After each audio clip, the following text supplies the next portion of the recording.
तो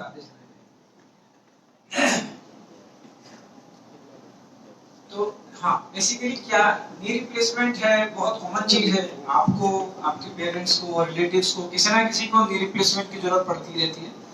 एंड वो लोग आपसे पूछते ही हैं कि डॉक्टर साहब हमें डिसाइड करना है कि किस डॉक्टर के पास कराएं, किस हॉस्पिटल में कराएं, कौन सा इम्प्लांट यूज करें।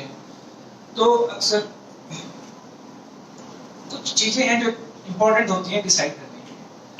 और नी रिप्लेसमेंट एक्चुअली इतनी कॉमन सर्जरी है कि सभी लोग जानते हैं कि नी रिप्लेसमेंट होता है, टोटल नी रिप्लेसमेंट होता है। लेकिन इस कॉमन सर्जरी में कुछ ऐसी चीजें हैं जो सिर्फ और सिर्फ मार्केटिंग है, जो कि बिल्कुल भी इम्पोर्टेंट ही नहीं। मार्केटिंग चलती रहती है कि जैसे कि आप आजकल सुनते होंगे रेडियो पे काफी चलता है, रोबोट से ऑपरेशन हो रही है, रोबोट आ गया है, एशिया का दूसरा रोबोट आया है, इंडिया का पहला रोबोट आया है। These are all just marketing, क्योंकि रोबोट जो है, मैं जब सिविल हॉस्पिटल अहमदाबाद में था 2010 में आ गया था, और वो उसने उससे कुछ ऑपरेशन किए गए, तो एक में उसने पीछे पॉप्लिटियल आर्टरी थी वो काट दी, तो उसके बाद बंद कर दिया।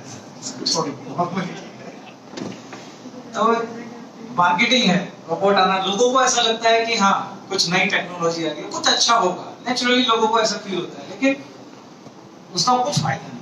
वो अननेसेसरीली आपसे 50, 60 या 70 हजार रुपए एक्स्ट्रा ले लिए जाते हैं, और उसका जो रिजल्ट मिलता है वही एक अच्छा सर्जन जो सर्जरी करता है उससे इंफीरियर रिजल्ट उसका होता है, और वो फालतू में 2 घंटे तक जॉइंट खुला रहता है, तो इन्फेक्शन ज्यादा चांसेस बढ़ जाते हैं। डिजिटल बीपी इंस्ट्रूमेंट की तरह। हाँ? Digital BP instrument.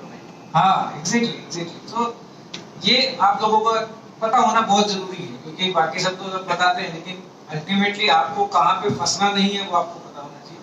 तो रोबोट की, हाँ, this one what's very important. तो एक तो ये रोबोट के चक्कर में ना पड़े, कोई मतलब नहीं है, अननेसेसरी पैसे की वेस्टेज है। और बहुत सारी स्टडीज हुई हैं जो कि मैं इसमें दिखाता आपको, सब ऑनलाइन अवेलेबल है, कि रोबोट के रिजल्ट्स में और नॉर्मल ट्रेडिशनल तरीके से जो सर्जन करते हैं, अच्छे सर्जन जो करते हैं, उनके रिजल्ट में कोई फर्क नहीं पड़ता है। ठीक, तो अननेसेसरी रोबोट के चक्कर में नहीं जाना। दूसरा, एक काफी एडवर्टाइज किया जाता है पार्शियल, आजकल आप रेडियो में सुन भी रहे होंगे शायद से, पार्शियल नी रिप्लेसमेंट के बारे में, कि आधा ही जॉइंट बदलना है, आधे में ही काम चल जाएगा। अच्छा लगता है सुनने में कि चलो आधा ही बदला, बाकी अपना नेचुरल रह गया। लेकिन ये समझने वाली बात ये है कि ये सब चीजें जो हैं, मेरे ख्याल से इसको छोड़ ही देते हैं, तो हम बात करते हैं और जल्दी से खत्म कर देंगे, जो मेन इंपॉर्टेंट बात है। तो वो अच्छा लगता है कि आधा बदलेंगे और आधा तो अपना नेचुरल रहेगा, और बहुत कुछ नेचुरल जैसा रहेगा, और कम टाइम में रिकवरी आएगी। तो ये भी मैं आपको बता दूं, ये भी कोई नई चीज नहीं है। पार्शियल नी रिप्लेसमेंट 20 सालों से हम शैलरी में कर रहे हैं। तो पार्शियल नी, लेकिन उसको इंट्रोड्यूस ऐसे किया जाता है मार्केटिंग की तरह से कि हाँ ये कुछ नया आया है, ये कुछ भी नया नहीं है। ये यूजुअली किस जगह पॉसिबल है, जैसे हम देखते हैं फॉरेन कंट्रीज है, यूके है, जर्मनी है, वहां पे लोग क्या करते हैं कि इनिशियल छोटा मीडियल आर्थराइटिस चालू होता है एंड दे कम, वो सर्जरी करवा देते हैं। दे डोंट वेट कि हमें, जैसे इंडिया में तो क्या होता है 5 साल, 10 साल, 15 साल बिस्तर पे लेट गए, उसके बाद में चलो अब तो मरने से अच्छा ऑपरेशन करवा लो।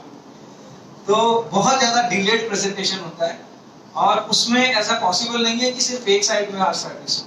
तो अगर हम ऐसे पेशेंट्स में पार्शियल नी करने लग जाएंगे, तो उसका बाकी कंपार्टमेंट्स का पेन बाकी रहेगा, और it will lead to failure. Unnecessarily साल, 2 साल, 3 साल खींचने के बाद फिर उसे टोटल में कन्वर्ट करना पड़ेगा। तो पार्शियल नी, आधा नी रिप्लेसमेंट, हाँ एक अच्छी सर्जरी है, प्रॉपर्ली इंडिकेटेड पेशेंट जरूरी है। अननेसेसरली उसको अगर थोपा जाएगा कि नहीं हम आधा करेंगे, क्योंकि ये चीज क्या है, मैं जब अहमदाबाद में था तो वहां पे इंट्रोड्यूस ज्यादा किया गया। एक ऑक्सफोर्ड करके कंपनी है, उसने इंट्रोड्यूस किया, उसने ट्रेनिंग प्रोग्राम्स रखे सभी ऑर्थोपेडिक का भी, जिन्होंने नी रिप्लेसमेंट भी नहीं किया उन ऑर्थोपेडिक सर्जन्स को भी सबको बुला के सेमिनार, कैडेवर सब कराए गए। तो उन सब लोगों ने चालू किया मार्केट में कि चलो पार्शियल करते हैं, पार्शियल करते हैं। इतने ज्यादा खराब केसेस मार्केट में फैल गए कि उनके सबके रिवीजन करने पड़े। सो पार्शियल अच्छी बात है, अच्छा सर्जन प्रॉपर इंडिकेशन में अगर करता है, it's a good surgery, but don't fall कि हाँ मेरी मम्मी का घुटना खराब है आधा बदलवा देता हूँ, this is not at all indicated. So partial is good, but वो पहले से होता आ रहा है, उसका प्रॉपर इंडिकेशन है, वो उसके हिसाब से किया जाता है। तीसरा एक और मार्केटिंग है जो कि होती है सब वास्टस अप्रोच। आपने शायद कुछ डॉक्टर्स भी शायद मिले हो आपको, कुछ लेक्चर भी आपने अटेंड किए हो। एक सब वास्टस अप्रोच से सर्जरी बहुत अच्छी हो जाती है। अब सब वास्टस अप्रोच है क्या? आप ये समझिए कि जैसे आप सभी लोग अपने क्लिनिक तो जाते ही हैं, क्लिनिक जाते हैं, कोई अपने ऑफिस जाता है। अब आप इम्पोर्टेंट वो है कि आप अपने क्लिनिक में कैसा काम करते हैं या ऑफिस में कैसा काम करते हैं, आप कौन से रास्ते से वहां पे जाते हैं, वो शायद आपका 5 मिनट बचा सकता है या कुछ अच्छा रास्ता, खुला रास्ता हो सकता है, पर वो इम्पोर्टेंट है ही नहीं, ना के बराबर है। अल्टीमेटली तो आप क्लिनिक पे कितनी अच्छी प्रैक्टिस करते हैं, कितना अच्छा डायग्नोसिस है, कितना अच्छा ट्रीटमेंट है, वो इम्पोर्टेंट है। So sub vastus approach, mid vastus approach, medial parapatellar approach, ये सिर्फ रास्ते हैं। ये एक छोटा सा स्टेप है जिसमें हम जब हम सर्जरी करते हैं ना, तो 10 सेकंड का काम है, केवल 10 सेकंड ऐसे काटते हैं, ऐसे काट के खोल देते हैं जॉइंट, और वही अप्रोच होती है। उसके अलावा अप्रोच कुछ होती नहीं। और उसको मार्केट ऐसे ही कहा जाता है कि सब वास्टस अप्रोच से करेंगे तो बहुत अच्छा रिजल्ट है, कसरत ये करनी नहीं करनी पड़ेगी, ऐसा कुछ भी नहीं है। वो तो केवल आपने जॉइंट खोला है। अप्रोच इज जस्ट कि जॉइंट खुल गया, पहले स्किन काटी, उसके बाद में आपका जो ये क्वाड्रिसेप्स मैकेनिज्म होता है उसको कट करने का जो प्रोसीजर है उसको बोलते हैं अप्रोच। उसको कट किया सामने आपके, अभी फीमर है और टिबिया है, अब काम तो वहां से शुरू होता है।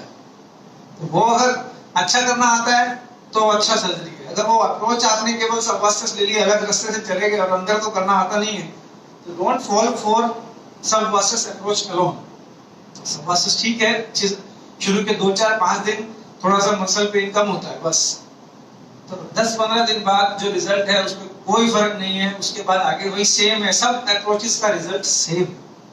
सो अप्रोच में जो मार्केटिंग है उससे भी आपको बचना है। सो ये मोटा मोटा 2-3 चीजें हैं जो सिर्फ मार्केटिंग की तरह यूज की जा रही हैं, इसके लिए आपको इसका शिकार नहीं बनना है। और एक चीज और है, आजकल बीच में काफी चला था, अब तो खैर कम हो गया है, कि एक इंजेक्शन देने लगे थे लोग बीच में। मेरे ख्याल से पीआरपी था, तो कुछ वो स्टेम सेल्स थे, काफी बीच में पॉपुलराइज किया गया था कि यहाँ से निकालते हैं, स्टेम सेल निकालते हैं, नी में डालते हैं। अच्छा, बीच में ऐसा होता है कि आप सभी तो डॉक्टर साहब जानते हैं कि हर एक डिजीज का एक नेचुरल कोर्स होता है। कई बार मेरे पास कोई पेशेंट आएगा, मैं उसको दवाई दूंगा, उसका कोर्स ऐसा ही है कि वो अभी उसको सीवियर होना बाकी था और वो उसके बाद में नीचे आना चालू होगा, ठीक हो जाएगा।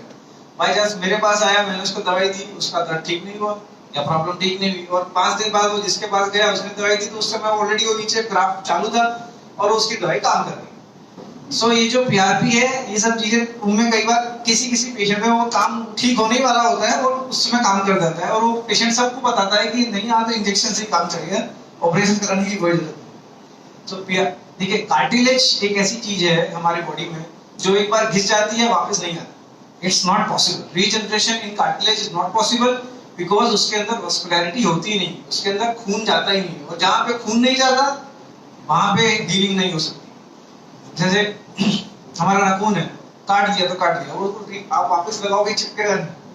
हड्डी है, हड्डी टूटती है, जुड़ क्यों जाती है? क्योंकि उसमें ब्लड सप्लाई। तो कार्टिलेज एक बार घिस गया तो घिस गया, वो ठीक नहीं हो सकता। अब आप उसमें स्टेम सेल डालो, उसमें पीआरपी डालो, उस सब चीजों से कोई फर्क पड़ने वाला नहीं। छोटा मोटा कोई अगर लीजन है तो उसमें नेचुरली भी ठीक होने वाला होता है, लेकिन अब ठीक हो गया, बाई चांस वो दिया और ठीक हो गया, तो वो एक पेशेंट जो है वो 100 लोगों को बताता है कि मेरा ठीक है। तो क्या है, हर किसी को ऐसा होता है कि यार ऑपरेशन नहीं कराना है, छोटा मोटा करके अच्छा हो जाए तो अच्छा है, तो एक बार को 20-40 हजार रुपए तो खर्च कर ही देते, उसके बाद आते नहीं, ठीक नहीं हुआ, अभी नहीं रिप्लेसमेंट करा दे। सो ये 4 चीजें हैं अभी फिलहाल जो मार्केटिंग की तरह ज्यादा यूज होती है, जिनका कोई एक्चुअल प्रैक्टिकल फायदा नहीं। बाकी सबसे इंपॉर्टेंट जो नी रिप्लेसमेंट में चीज है वो है एक सर्जन। अच्छा, सर्जन में भी मार्केटिंग है। ऐसे आप सुनते होंगे कि सर्जन है तो ये हांगकांग में फेलोशिप, ये जर्मनी में फेलोशिप, 3-4 नाम लिखे होते हैं, डिग्री है ऐसी, एमबीबीएस एमएस तो चलो ठीक है, उसके बाद एफआईआर एफआईजीएस, मेरे नाम के आगे भी 2 है।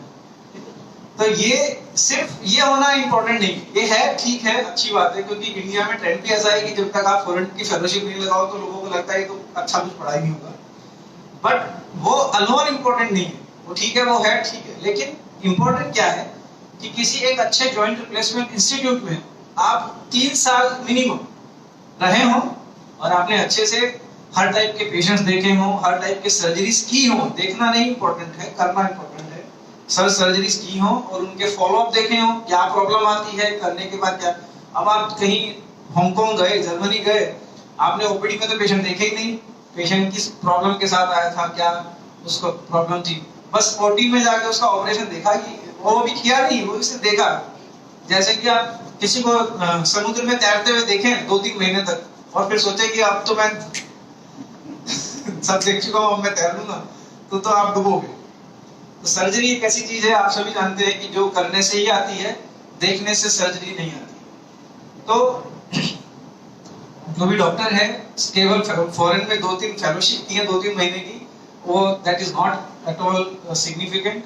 किसी अच्छे इंस्टीट्यूट में उसने 2-3 साल तक एटलीस्ट अच्छे से काम किया हो और उसके बाद कुछ सैकड़ों या हजारों ऑपरेशन किए हो, उसके बाद आप जा सकते हैं ऑपरेशन कराने के लिए।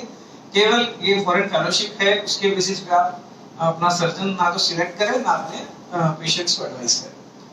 तो सबसे इंपॉर्टेंट है सर्जन जिसके पास में कुछ हजारों सर्जरीज का एक्सपीरियंस होना चाहिए, जिसके रिजल्ट्स आपने देखे हो, पेशेंट्स आपने देखे हो, वो इंपॉर्टेंट है।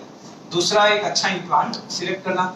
अच्छा, इम्प्लांट में भी बहुत सारी मार्केटिंग है। इम्प्लांट में ऐसा है कि ये इम्प्लांट डालते हैं तो हाई फ्लेक्स होता है, पूरा पैर मुड़ता है, और ये मतलब ऐसा है कि इम्प्लांट डालने से पैर ज्यादा मुड़ेगा, ऐसा नहीं है। आज के डेट में जितने भी इम्प्लांट्स अच्छी कंपनीज है, जैसे कि जॉनसन है, जिमर है, स्मिथ एंड नेफ्यू है, स्ट्राइकर है, इन सभी के जो आज इम्प्लांट्स अवेलेबल हैं, उस सभी के सभी अच्छा फ्लेक्शन देते हैं, पैर अच्छे से मुड़ता है।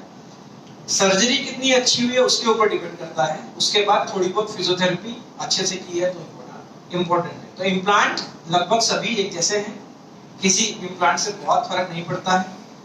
ये केवल मार्केटिंग की तरह यूज किया जाता है कि ये इम्प्लांट 20,000 रुपए महंगा है, इसमें पैर ज्यादा मुड़ता है, तो आपको उस मार्केटिंग से भी बचना है। तीसरा, एक और मार्केटिंग अभी बात करते करते मुझे याद आया था कि इम्प्लांट में चलो छोड़िए, मैं भी भूल गया। तो लेक्चर हम अपना यहीं पे खत्म करते हैं कि सर्जन, एक अच्छा इम्प्लांट और एक अच्छा हॉस्पिटल, ये 3 चीजें आप अच्छे से सिलेक्ट कीजिए। उसके बाद रिजल्ट्स नी रिप्लेसमेंट के बहुत अच्छे हैं, आप नीचे बैठ सकते हैं, आप पलाथी लगा सकते हैं, सीढ़ियां चढ़ सकते हैं, आप एक्टिवा 2 व्हीलर चला सकते हैं। मोटे लोगों में भी बहुत सक्सेसफुल है, 85-87 इयर्स में भी बहुत सक्सेसफुल सर्जरी है, और 20-25 साल चलता है, वो 10 साल वाला कहानी नहीं है, उन्हें एवरेज 20-25 साल चलता है।